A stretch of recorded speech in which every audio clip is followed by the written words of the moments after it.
Just for a moment, let's play a game. Let's pretend that your telephone rings tomorrow morning, and the voice on the other end says, "John, I've got some marvelous news for you. We've just won a trip to Acapulco. There are going to be 4 of us that can go. There are only 2 of us, my wife and myself. We leave at exactly 8:45. We're going to stay on the beach 4 days. We will live in a millionaire's villa. We will have everything at our beck and call. We will live the life of luxury for 4 full days." Now remember, John, we leave tomorrow morning at 8:45. My only question is, can you be ready to go at 8:45? May I see the hands of those who could, in fact, respond and say, "Yes, I could go." Just for a moment, let's continue the game by saying, you got the telephone call, you accept it, then all of a sudden it dawns on you, hey, I've got some things to do.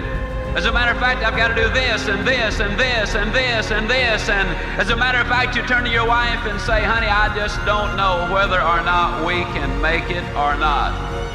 She says, "Now hold the phone, John." She whips out a sheet of paper.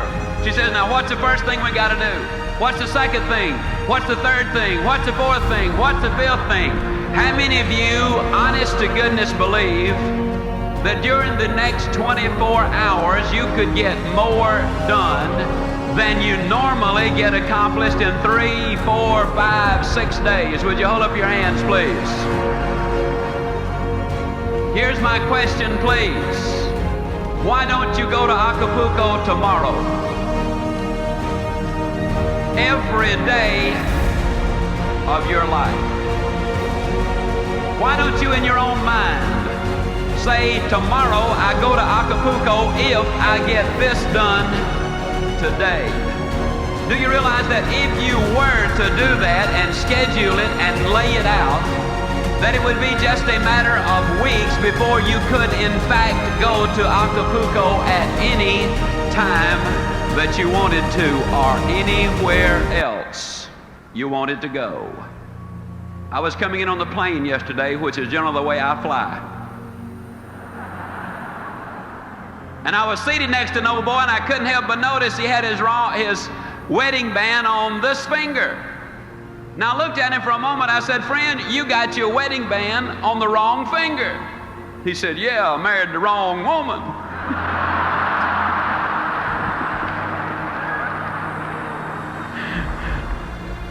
I don't know whether he did or not, but I am completely persuaded that most people have the erroneous idea about what it takes to be successful, and then about what success is, and about what life is. And I would like to, during these next few minutes, climb down right inside of your mind. I'd like to climb down in your emotions. I'm going to motivate you. I'm going to say some things to you that are going to have an impact, and you will in fact not be the same when you get up from your seats at the end of this evening. On your trip to Acapulco, there were several things involved. First of all, you had a very specific goal. Second, you had a time limit.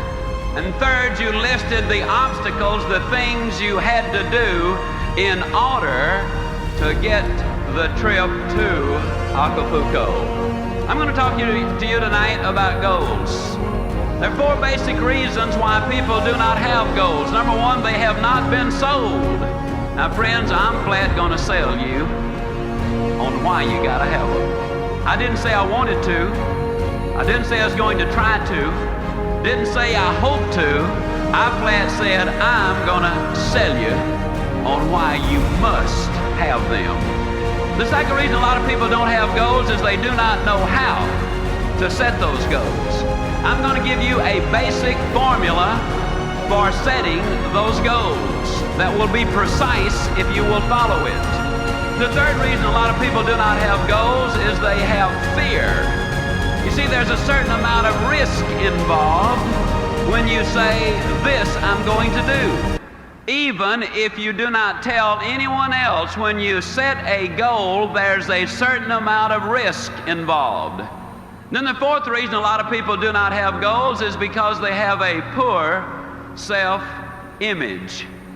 If you do not think you deserve success, if you do not think you deserve a bigger home, to be $1 million producer, to have an outstanding mate, or beautiful, well-disciplined children who are productive, if you don't think you deserve them, then you'll do things that will keep you from getting them.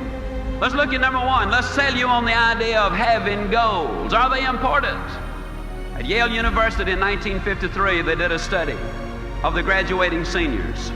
They discovered that of the graduating seniors, only 3% of them had definite, predetermined, written down goals. 20 years later, they did another survey of those seniors who had graduated. They discovered that the 3% who had committed their goals to paper had accomplished more than the 97% who had not written them down. What about you personally? Have you got your goals laid out? Are you a meaningful specific, or are you a wandering generality? Are goals necessary? I'm going to say emphatically yes. Can you imagine the chairman of the board, General Motors, and somebody comes to him and says, "How did you get to be chairman of the board, General Motors?" Do you really believe he said, "Well, I just showed up for work"? They started promoting me, and first thing, here I am, chairman of the board, General Motors. No, I think you know that is not the way that it happened. What about you? Are you a wandering generality, or are you a meaningful specific? How many of you are in the world of selling? Would you mind holding up your hands, please? One of the major problems we have in the world of selling, a lot of times the salesperson is out selling, and although they're out there physically, what they're saying mentally is, "I need to be home with the family." And then when they're home with the family, physically, they're saying mentally, "I ought to be out in the field selling." And so when they're out in the field, they're really back at home, and when they're back at home, they're really out in the field, and they ain't never nowhere.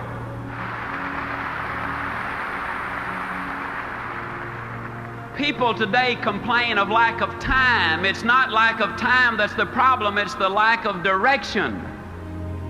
Are you a wandering generality, or are you a meaningful specific? Howard Hill was probably the greatest archer who ever lived. He killed a Cape buffalo with a bow and arrow. He killed a Bengal tiger with a bow and arrow. He won 281 consecutive tournaments. He was never beaten in competition. As a youngster, I have seen Howard Hill in newsreels from 50 feet draw dead aim and split the center of that bullseye perfectly in the center. And yet he could take the next arrow and literally split the first one. An amazing demonstration of skill. And yet I'm going to look at you dead center and say to you, I could spend 20 minutes with you, and at the end of that 20 minutes, Dick, I could have any man in this audience or any woman in this audience hitting the bullseye more consistently than Howard Hill could have on the best day he ever had,